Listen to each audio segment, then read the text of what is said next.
پرانے زمانے کا واقعہ ہے۔ ایران کے اندر ایک جاگیر تھا۔ جیسے آج کل ملک مختلف حصوں میں بٹا ہوتا ہے، اسٹیٹ اور صوبوں میں بٹا ہوتا ہے، ویسے اس زمانے میں جاگیروں میں بٹا رہتا تھا، بادشاہ بانٹ دیتے تھے۔ تو ایک جاگیردار تھا، اس کا ایک چھوٹا سا اکلوتی اولاد تھی اس کی، بڑی جاگیر کا مالک۔ چونکہ یہ اولاد اس کی اکیلی تھی، بڑی محبت کرتا تھا اور ہمیشہ اسے اپنی جاگیر کے اندر قید کر کے ایک طرح سے رکھا تھا، کیونکہ اکلوتی اولاد تھی، وہ نہیں چاہتا تھا کہ اسے کسی بھی طرح کا کوئی نقصان ہو۔ اب یہ شخص روزانہ اپنی جاگیر میں، اپنے باغ میں جاتا اور وہاں مزدور کام پہ لگے ہوئے ہیں، دیکھ بھال کرتا، شام کو واپس آ جاتا۔ ایک دن اپنے اولاد سے کہتا ہے، بیٹے سے، کہ بیٹا میں کسی کام سے باہر جا رہا ہوں، ایک کام کرنا، آج باغ کے اندر تم چلے جانا، ذرا نگرانی کر لینا۔ پہلی مرتبہ اس نے اپنے اولاد کو باہر نکالا۔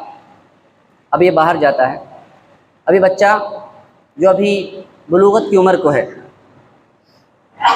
یہ جاتا ہے، نکلتا ہے گھر سے، دیکھتا ہے کہ کچھ لوگ، گھر سے کہاں جا رہا ہے، گھر سے نکلا اور جا رہا ہے یہ اپنے باغ کی طرف۔ بیچ میں اسے ایک معبد نظر آتا ہے، عیسائیوں کا چرچ نظر آتا ہے، وہاں دیکھا کچھ لوگ عبادت کر رہے ہیں، داخل ہو جاتا ہے، بڑا اچھا لگتا ہے، کبھی نہیں دیکھا پہلا اس نے، اچھا لگتا ہے، ساتھ میں بیٹھ جاتا ہے، بیٹھا رہتا ہے، شام ہو جاتی، واپس آتا ہے، باپ پوچھتا ہے، بیٹا دن بھر گئے، کیا حال چال ہے کھیت کی؟ کہا بابا میں تو وہاں نہیں جا سکا۔ کہاں تھے تم؟ کہا میں اس معبد میں چلا گیا تھا۔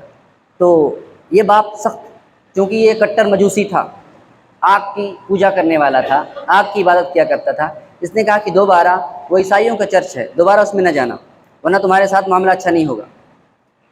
دوسرے دن یہ پھر بچہ نکلتا ہے اور کھیت میں جانے کے بجائے پھر وہیں چلا جاتا ہے۔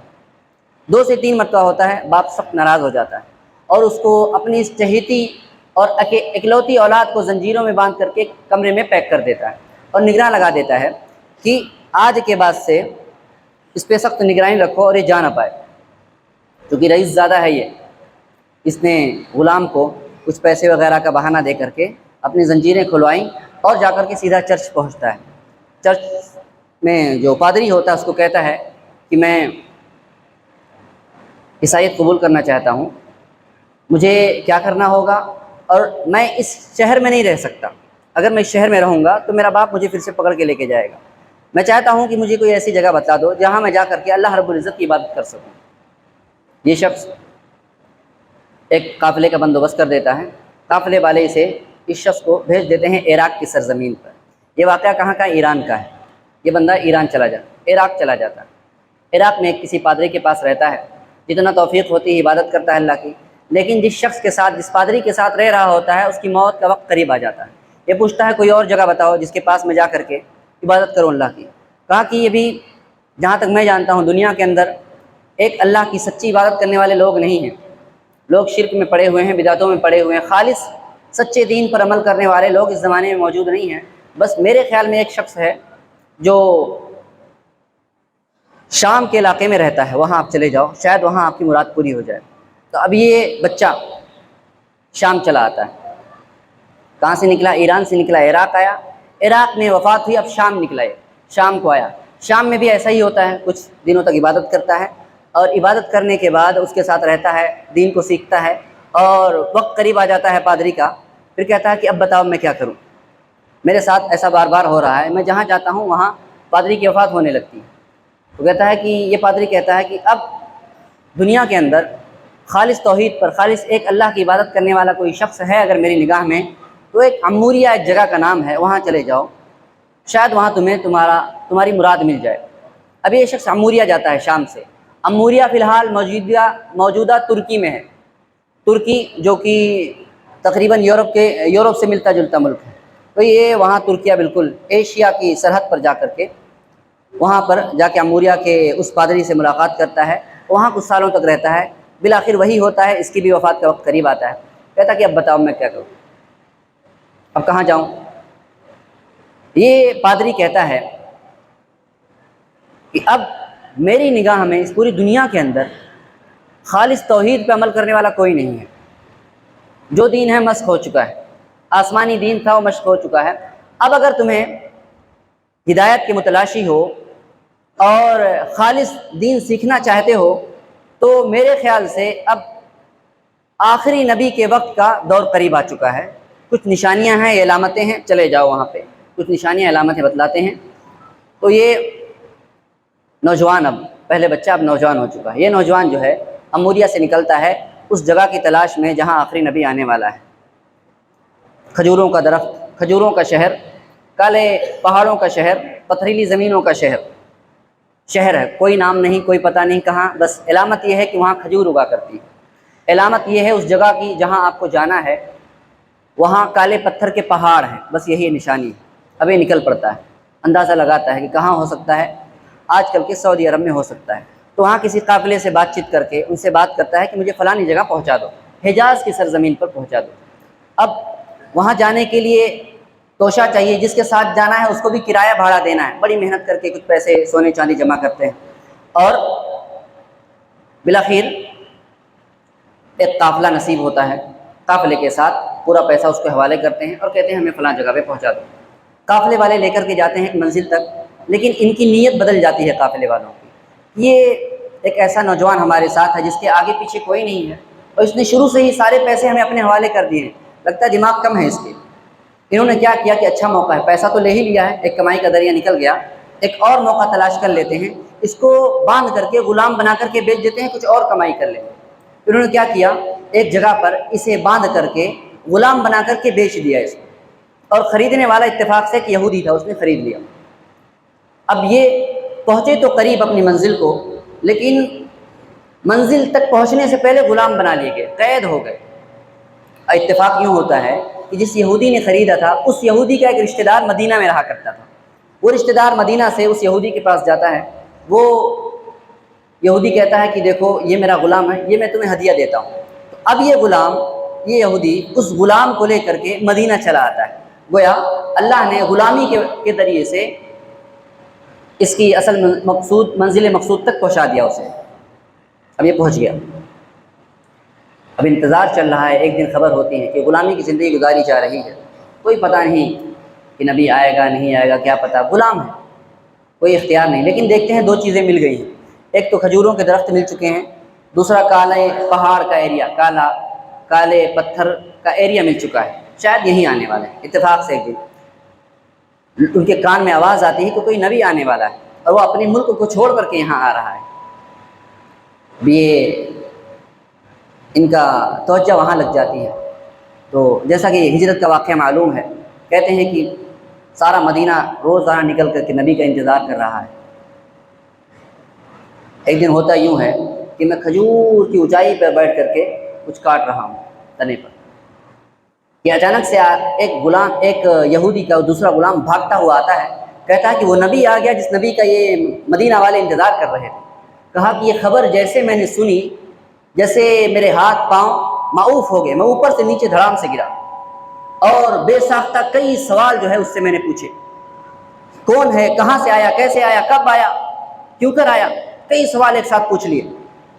تو اس یہودی نے زور سے گھونسا مارا اور کہا کہ تو غلام ہے، اپنا کام کر، مدینے والوں کا میٹر ہے، وہ اپنا اس کو معاملے کو سمجھیں گے۔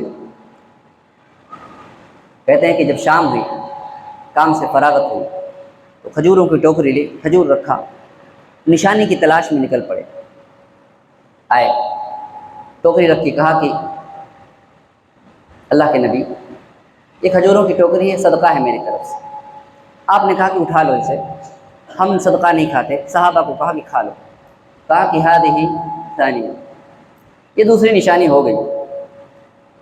یہ نشانی چیک کر رہے ہیں، نبی کو چیک کر رہے ہیں، جس کے بارے میں اموریہ کے پادری نے کہا تھا وہ نشانیاں ہیں یا نہیں ہیں، جو کتابوں میں لکھا ہوا جس کی نشانیاں۔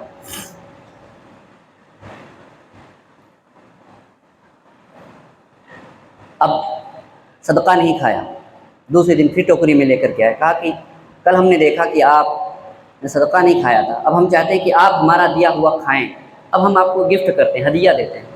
اللہ کے نبی نے خود بھی کھایا، صحابہ کو بھی کھلایا۔ سلمان فارسی رضی اللہ تعالیٰ عنہ کہتے ہیں ہذہ ثالثہ، یہ تیسری نشانی ہے۔ اور جو تیسری نشانی دیکھی، پلٹ کر کے پیچھے آئے۔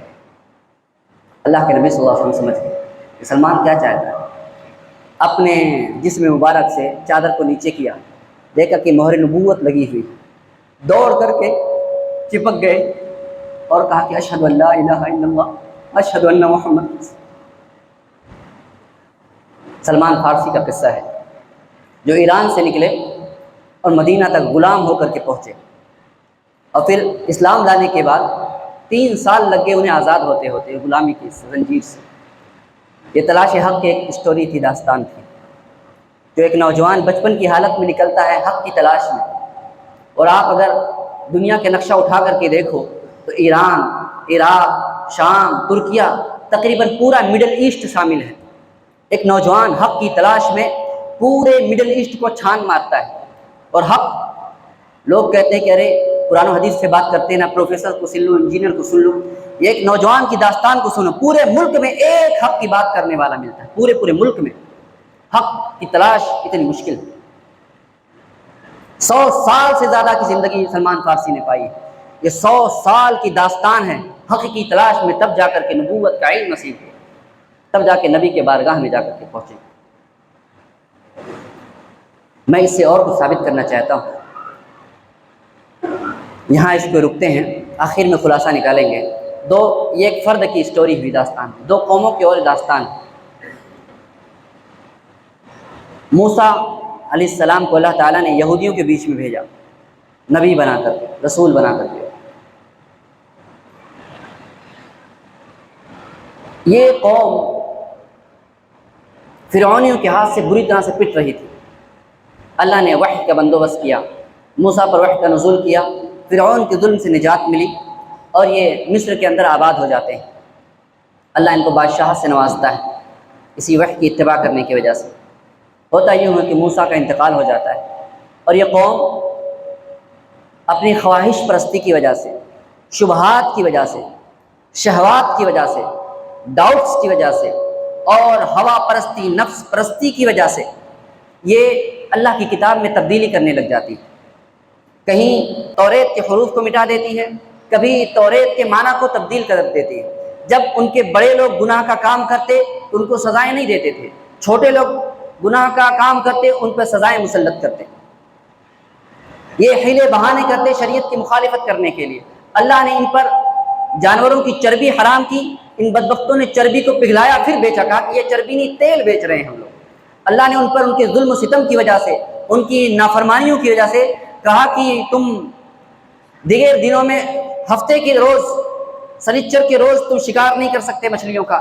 ان بدبختوں نے بند تو کیا شکار، لیکن جمعہ کے دن ہی جال لگا دیتے تاکہ سنیچر کے دن خوب مچھلیاں آئیں، اتوار کو نکال لیا کرتے تھے. حیلے بہانے کیا کرتے تھے، تعویلیں کیا کرتے تھے اللہ کے کلام کی، رسول اللہ صلی اللہ علیہ وسلم کے کلام کی. باطل تحریف کیا کرتے تھے، خود نہیں بدلتے تھے، اللہ کی آیتوں کو بدل دیا کرتے تھے. کیا ہوا؟ اللہ نے ان سے اس مقدس کتاب کو چھین لیا. انہوں نے خود بھی تبدیلی کر دی تھی. رہی صحیح جو توریت رہ گئی تھی، اللہ نے ظالموں کو مسلط کیا. اس ظالم بادشاہ نے ان کی اینٹ سے اینٹ بجا دی، جس کو تاریخ بخت نصر کے نام سے جانتی ہے. اس بادشاہ نے زبردست ظلم ڈھائے اور یہودیوں کو اینٹ سے اینٹ بجا دی. کئی ہزار یہودیوں کو گرفتار کر کے بابل لے کر چلا گیا، عراق لے کر کے چلا گیا، فلسطین سے گرفتار کر کے. اب ان کی تورات بھی غائب ہو گئی. جو تحریف شدہ توریت تھی وہ غائب ہو گئی ان کے پاس، کیونکہ یہ توریت کو یاد نہیں کرتے تھے، سینوں میں محفوظ نہیں کرتے تھے. بس جو لکھا تھا وہی تھا، حفظ نہیں کیا کرتے تھے، بھول گئی. جب توریت غائب ہوگی، اس کے پنے غائب ہو گئے، توریت ان کی آسمانی کتاب ہی غائب ہو گئی. گویا یہ اندھے گونگے بہرے ہو گئے. بتائیے، کسی ملک کا کانسٹیٹیوشن ہی غائب ہو جائے، کسی ملک کا قانون اور دستور ہی غائب ہو جائے، بتائیے اس ملک میں گنڈا راج کی کیا حالت ہوگی؟ آپ اندازہ لگائیے. یہ یہودیوں سے اللہ نے ان کا قانون اور دستور اور کانسٹیٹیوشن ہی چھین لیا ان کی نافرمانیوں کی وجہ سے. اب جب وہاں سے آزادی ملی، دوسرا بادشاہ ہے، اس نے آزاد کر دیا. آزادی ملی، پھر آئے. ان کو بعض جو ان کے بزرگ و مشائخ تھے، ان لوگوں نے اپنے حافظے سے جو توریت کے کچھ الفاظ یاد تھے، باقی جو مفہوم یاد تھا، اس کو لکھ کر کے توریت بنا ڈالا. اور کہا کہ اب یہ میں نے توریت لکھی تو ہے، لوگ اس کو ایکسیپٹ کیسے کریں گے؟ تو کہا، ایک خواب دیکھنے کا بہانہ کیا. کہا کہ بادشاہ کے پاس بلوا بھیجا اور کہا کہ میں نے خواب دیکھا ہے کہ وہ جو توریت ہم سے غائب ہو گئی ہے ہماری، وہ فلانی مسجد کے اندر، فلانے عبادت خانے کے اندر پڑی ہوئی ہے. وہاں جاؤ، کسی شخص کو بھیجو، وہ توریت مل جائے گی. صبح کو بادشاہ نے بھجوایا وہاں پہ، تالا لگا ہوا تھا مسجدوں کو، ان کی عبادت خانوں کو، آج بھی ہماری عبادت خانوں کو تالے لگے رہتے ہیں۔ کھلوایا، تلاش کروایا، ملی وہ توریت، وہی جو اس نے رکھوائی تھی۔ یہ دوسری توریت تھی مسخ شدہ، انسانوں کی لکھی ہوئی۔ جب بادشاہ کو ملی تو اس نے اس دن کو عید کا دن بنایا اور کہا کہ لوگوں آج خوشی کا دن ہے، آج ہمیں ہماری کتاب مل گئی جس کے مطابق ہم زندگی گزاریں گے، جس کی وجہ سے آج ہمیں دنیا میں حکمرانی ملی، جس کتاب کی وجہ سے ہمیں سلیمان جیسا نبی ملا، جس کتاب کی وجہ سے ہمیں داؤد جیسا نبی ملا، یہ ملی ہے۔ عید کا دن منایا، خوشی منایا، لوگ جمع ہوئے، بہت خوشی کا اظہار کیا۔ پھر ان لوگوں نے یہ جو کتاب پہلے سے تحریف شدہ تھی، پہلے سے مسخ شدہ تھی، اس پر بھی عمل کرنا چھوڑ دیا، اس کے اندر مزید تبدیلیاں لائی اپنی خواہشات کے مطابق۔ کیا ہوا؟ اللہ نے ایک اور ظالم بادشاہ مسلط کیا، ٹائٹس کا نام جانتے ہیں آپ لوگ۔ سن 70 عیسوی کے اندر بخت نصر کا واقعہ اس واقعے سے 500 سال پہلے کا ہے، اور ٹائٹس بادشاہ جو ہے روم کا بادشاہ، پہلے ایران کے بادشاہ نے حملہ کیا تھا، اب روم کا بادشاہ ٹائٹس سن 70 عیسوی کے اندر حملہ کرتا ہے اور پھر سے ان کی اینٹ سے اینٹ بجا دیتا ہے۔ وہی جو دیوار گریا آج جو یروشلم کے اندر موجود ہے، یہ وہی دیوار ہے جو بخت نصر نے، ٹائٹس نے توڑ کے پورا ان کا معبد گرا دیا تھا، ایک دیوار چھوڑی تھی جس کے پاس آج بھی کھڑے ہو کر کے یہ لوگ روتے ہیں وہاں پہ جا کر کے، آج اسی کے لیے لوگ مرے جا رہے ہیں۔ تو اینٹ سے اینٹ بجا دی، اور پھر ان کے پاس جو کتاب تھی وہ بھی اٹھا کر کے لے کے چلے گئے، یعنی ایک مسخ شدہ جو کتاب تھی وہ بھی لے کر کے چلے گئے۔ یہ دوسری مرتبہ توریت غائب ہوئی۔ تیسری مرتبہ فی الحال جو توریت ہے، ان لوگوں نے یہاں وہاں سے جمع کر کے ایک توریت بنائی جس کی کوئی اصل نہیں ہے، خود ان کے پاس بھی دلیلیں نہیں ہیں۔ ان کے علماء نے آپس میں مل کر کے اپنے حساب سے جو لکھنا چاہے لکھی، خود اس بات کو لوگ مانتے ہیں۔ تو آپ دیکھیں اس یہودی قوم، یہ یہودی کو اسٹوری، ایک اور اس کے بعد ایک قوم آتی ہے، عیسائی قوم آتی ہے۔ اللہ کے نبی صلی اللہ علیہ وسلم نے پوری عیسائیت کی ایک اسٹوری بیان کی، خلاصہ بیان فرما دیا۔ غالباً مسند احمد دارمی کی روایت ہے، کہتے ہیں کہ عیسیٰ علیہ السلام کے چلے جانے کے بعد جب عیسائیوں پہ مصیبت آئی تو یہ 3 حصوں میں بٹ گئے۔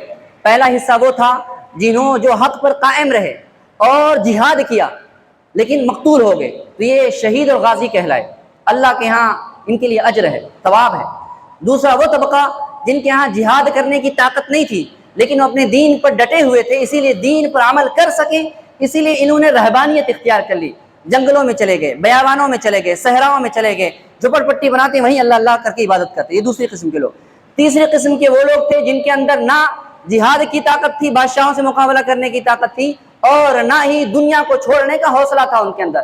یہ لوگ بادشاہوں کے بیچ میں رہے، کافر قوموں کے ساتھ رہے، اور عیسائیت کے اندر انہوں نے تحریف کر ڈالی، توحید کو شرک سے بدل دیا، عیسیٰ کی سنت کو بدعت سے بدل دیا، انہوں نے دین کے اندر خرافات پیدا کر دیے، نبیوں کے بارے میں من گھڑت قصے ڈالے اور اللہ کے بارے میں من گھڑت قصے ایڈ کر کے بادشاہ کو خوش کرنا چاہا، جیسا بادشاہ چاہتا ویسا دین ایڈ کر دیتے تھے یہ لوگ۔ یہ آج جو دنیا کے اندر جو عیسائیت ہے، یہ تیسرے قسم والی عیسائیت ہے۔ پہلے والے تو شہید ہو گئے، دوسرے والے رہبانی کٹیوں میں چلے گئے، جنگلوں بیابانوں میں چلے گئے۔ تیسری جو عیسائیت رہی دنیا کے اندر پھیلی، جس کا ایک زمانے میں لمبے زمانے تک، جس نے دنیا کے اندر یورپ کے اندر خاص کر 1200 سالوں تک حکمرانی کی ہے جس نے یورپ کے اوپر، یہ وہی عیسائیت تھی جو تیسری قسم والی عیسائیت تھی۔ سوال یہ ہے کہ سلمان فارسی کو جس عیسائیت کے ذریعے سے ہدایت ملی، رہنمائی ملی، یہ دوسری قسم والی عیسائیت تھی۔ کون سی؟ جو جنگلوں بیابانوں میں جا کر کے اللہ اللہ کی عبادت کیا کرتے تھے۔ اس لیے ہم نے شروع میں دیکھا کہ پورے ملک میں، پورا ملک عیسائی ہے، عراق عیسائی تھا اس وقت، شام پر عیسائیوں کا غلبہ تھا، عیسائی حکمرانی تھی، اموریہ ترکیہ کے اندر عیسائی حکمرانی تھی، لیکن پھر بھی حق کی تلاش کے لیے سلمان فارسی کو پورا مڈل ایسٹ گشت لگانا پڑا، پورے ملک پر ڈھونڈ ڈھونڈ کر ایک آدمی بڑی مشکل سے ملتا ہے۔ یہ کیوں ایسا ہوا؟ اس لیے ایسا ہوا کہ ان لوگوں نے، عیسائیوں کے علماءوں نے، یہودیوں کے علماءوں نے، اب یہاں پر ہم خلاصہ کرنے جا رہے ہیں، بہت غور سے سمجھو، یہ بات اگر سمجھ گئے تو انشاءاللہ آج کا ہمارا جو مقصد ہے تلاش حق، اسے بہت اچھے سے ہم اور آپ سمجھ سکیں گے کہ یہودی کے علماء نے اپنے دین کو بچانے کے لیے کوئی فکر نہیں کی، انہوں نے نہ اس کو یاد کیا، نہ اس کو محفوظ رہنے کا کوئی طریقہ ایجاد کیا، بلکہ تحریفوں سے کام لیا، تعویلوں سے کام لیا۔ عیسائیوں نے بھی اس کو محفوظ رکھنے کا کوئی طریقہ ایجاد نہیں کیا۔ زیادہ سے زیادہ کوئی عیسائی اچھا ہو گیا تو وہ صحرا و بیابان اور جنگل میں چلا گیا، بس اس سے زیادہ الگ سے اس دین کو بچانے کے لیے کوئی کام نہیں کیا۔ لیکن اس کے بعد رسول اکرم صلی اللہ علیہ وسلم کی بعثت ہوتی ہے، محمد الرسول اللہ صلی اللہ علیہ وسلم کی بعثت ہوتی ہے۔ آپ دیکھیں اللہ کے نبی صلی اللہ علیہ وسلم کی جیسے ہی وفات ہوتی ہے، وفات کے وقت ہزاروں صحابہ کے دل کے اندر قرآن کریم موجود ہے، سینے میں قرآن کریم موجود ہے، حفظ ہے۔ اور آپ جو بچوں کے حفظ کراتے ہو، اللہ کی قسم نصیبے کی بات ہے۔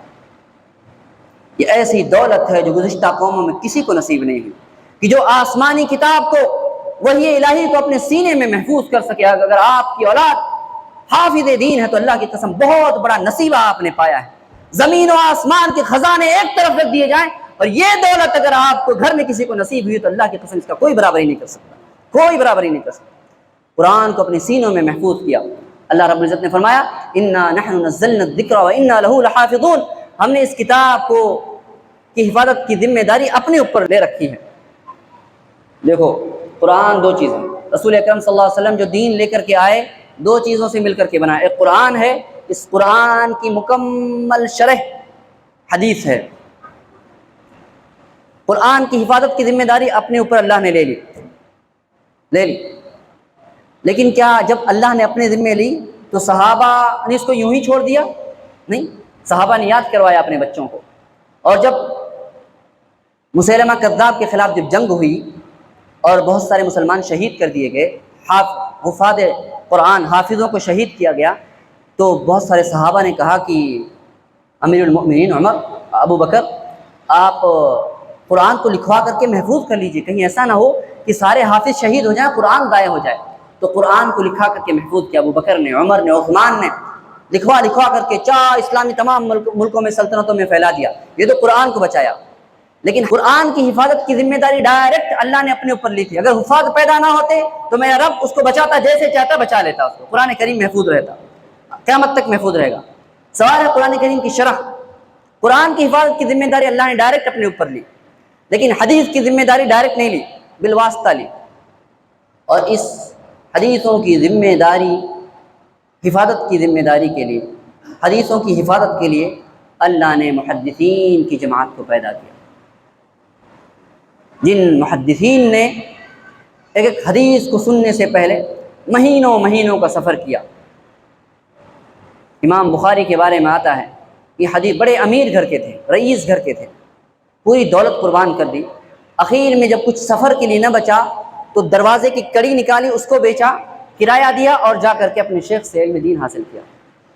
بعض سلف سے ملتا ہے کہ وہ بغداد میں آ کر کے رہتے، علم دین حاصل کرتے، حدیثوں کا علم حاصل کرتے، شیڈیول بنا ہوا تھا، صبح کے یہاں جانا ہے، ظہر کو یہاں جانا ہے، عصر کو یہاں جانا ہے، مغرب کو، پورا دن یہی کام تھا۔ نوجوانی بھی دیکھو کیسی دین کی حفاظت کے لیے صرف ہو۔ ہم نہیں، وہ نہیں کرتے، کوئی اور کرتا، لیکن میرا انتخاب ہو جائے دین کی حفاظت کے لیے، یہ میرے نصیب کی بات ہے۔ ہم نہیں کریں گے، کوئی اور نہیں کرے گا، کوئی اور۔ اللہ اس دین کی حفاظت کے لیے لوگوں کو پیدا کرتا رہے گا۔ وہ میرا اور آپ کا نصیبہ ہے کہ آپ اور ہمارا بھی اس زمرے میں نام آ جائے، یہ ہمارا اور آپ کا نصیبہ ہے۔ اللہ نے جن لوگوں کا انتخاب فرمایا ان کے دلوں کے خلوص کی وجہ سے، سچائی کی وجہ سے۔ کہتے ہیں کہ ہمارا بعض سلف سے مروی ہے، محدثین سے، کہ لیتے ایک دن کیا ہوا، بازار سے جا رہے تھے، درس میں جا رہے تھے، دیکھا مچھلی بک رہی ہے، لالچ آئی، خرید لیا، لا کر کے گھر میں رکھا، لیکن دوسرے کلاس کا ٹائم ہو گیا، چلے گئے، تیسری کلاس کا ٹائم ہوا، چلے گئے، بھول گئے۔ 3 دن کے بعد یاد آیا، جب گھر کے اندر آئے تو مچھلی کے سڑنے کی بو آئی، تو کہا کہ 3 دن پہلے لیا ہوا تھا، یاد آ جا رہا ہے، تو کیا کرنا، اب پکانے کا بھی ٹائم نہیں ہے، کہا کہ ہم نے اس کو کچا کھا لیا، وقت نہیں ہے۔ یہ محدثین کی قربانیاں ہیں۔ ایک حدیث کے لیے 1 مہینے تک سفر کیا۔ خود اس زمانے میں امام البانی کے بارے میں مشہور واقعہ ہے کہ امام البانی رحمہ اللہ نے ایک حدیث پر حکم لگانے میں کہ صحیح ہے ضعیف ہے، اس کے سند کے اندر، اس کی چین کے اندر ایک راوی تھا جس کے بارے میں انہیں ڈیٹیل نہیں ملی، تو انہوں نے اس حدیث کو کہا کہ میں نے بہت تلاش کیا، نہیں ملا اس کے بارے میں مجھے ڈیٹیل۔ 40 سال کے بعد البانیہ سے کسی سفر کی وجہ سے وہ یمن جاتے ہیں، اور یمن کی کسی لائبریری میں اس راوی کے بارے میں پتہ چلتا ہے، تو 40 سال کے بعد اس حدیث پہ حکم لگاتے ہیں کہ حدیث صحیح ہے ضعیف ہے۔ یہ علماء کی کاوشیں ہیں، اور یہ محدثین کا طریقہ ہے، یہ ان لوگوں کا طریقہ ہے دین کو بچانے کے لیے، حدیث کو بچانے کے لیے، قرآن دین کی تعلیم کو بچانے کے لیے، وحی الہی کو۔ یہ دین اللہ سے جبریل تک آیا، جبریل امین اس کو رسول اکرم صلی اللہ علیہ وسلم کے سینے قلب مبارک تک لائے، اور رسول اکرم صلی اللہ علیہ وسلم نے پوری امانت داری سے صحابہ کی جماعت تک پہنچایا، صحابہ کی جماعت نے تابعین کو پہنچایا، تابعین کی جماعت نے محدثین تک پہنچایا، اور محدثین نے اس کو کتابوں کے اندر لکھ کر کے، سندوں کے ساتھ لکھ کر کے آج ہماری نسلوں تک پہنچایا۔ انہی محدثین کے نقش قدم پر چلنے والوں کو اہل الحدیث کہا جاتا ہے، انہی لوگوں کو اہل الحدیث کہا جاتا ہے، جو دین کو ویسے ہی لیتے ہیں جیسے کہ اصل شکل میں نازل ہوا تھا، جس طرح سے اصلی اپنی اوریجنل شکل میں جو نازل ہوا تھا اسی شکل میں نازل۔ تو لوگوں، اگر ہدایت چاہتے ہو، حق کی متلاشی ہو، چاہتے ہو کہ سچا دین کیا ہے، اس مسئلے میں دین کی رائے کیا ہے، اللہ اس کے رسول کیا کہتے ہیں، اور دیکھو کسی امام کے بارے میں قبر میں سوال نہیں کیا جائے۔ ہم نے کلمہ پڑھا ہے لا الہ الا اللہ محمد الرسول اللہ، قبر میں بھی یہی کیا جائے گا من ربک ومن نبیک ومن امامک، نہیں پوچھا جائے گا کون رب ہے تمہارا، کون نبی ہے، اسی کے بارے میں اتباع کیا تھا یا نہیں کیا تھا یہ پوچھا جائے گا، قرآن پہ عمل کیا تھا کہ نہیں کیا تھا، اور قرآن پہ عمل کرنے کے لیے حدیث پر عمل کرنا ضروری ہے۔ تو اسی لیے اس چیز کو جانتے ہوئے عبداللہ بن مبارک کے بارے میں مشہور ہے کہ وہ طلاب العلم کی جو حدیث کا علم حاصل کیا کرتے تھے اس کی بڑی احترام کیا، بڑے امیر تھے، بڑے رئیس تھے، تو اپنی پوری دولت کا انہوں نے طلاب پہ وقف کیا ہوا تھا، طلاب کو خرچہ کیا کرتے تھے، جو بغداد کے اندر آ کر کے جو طلاب العلم رہا کرتے تھے ان کا بھاڑا دینا، کھانا پانی دینا، خرچہ نکالنا، ان کو ماہانہ وظیفہ دینا انہوں نے اپنے ذمے لے کر کے رکھا تھا۔ لوگوں نے پوچھا کہ آپ بیواؤں مسکینوں پہ خرچہ نہیں کرتے، ان طلاب العلم پر، علم دین حاصل کرنے والوں پہ کیوں خرچ کرتے ہو؟ کہا کہ اللہ کی قسم یہی تو وہ لوگ ہیں جو اس نسل سے اگلی نسل تک اوریجنل دین کو پہنچانے کا کام کر رہے ہیں، باقی کون کر رہا ہے؟ دوستو، کہنے کا مقصود یہ ہے، غرض یہ ہے کہ آج کے زمانے میں، ہر زمانے میں ہر ایک کے اپنے مقام و مرتبہ رہا ہے۔ ڈاکٹر کی اپنی ضرورت ہے، انجینئر کی اپنی ضرورت ہے، پروفیسر کی اپنی ضرورت ہے، سائنٹسٹوں کی اپنی ضرورت ہے، ہر سماج میں تمام لوگوں کی ضرورت ہے، لیکن تمام ضرورتوں سے بڑھ کر جو سب سے بڑی ضرورت ہے وہ ہماری دینی ضرورت ہے، روحانی ضرورت ہے۔ یہ ضرورت کہیں سے پوری ہو سکتی ہے تو علماء حق کی بارگاہ میں مل سکتی، اور کہیں نہیں مل سکتی۔ اسی لیے علماء کا کام ہے حق بیان کریں، حق بیان کریں، اور عوام کی ذمہ داری ہے حق بیان کرنے والے علماء کو پہچانیں، چیک کریں کون عالم حق بیان کرتا ہے، کون جھول کرتا ہے حق بیان کرنے میں۔ رب کریم سے دعا کرتے ہیں کہ رب کریم ہمیں حق کی تلاش کی توفیق دے، ہمیں رب کی راہ کو تلاش کرنے کی توفیق دے۔ آمین واخر دعوانا الحمدللہ۔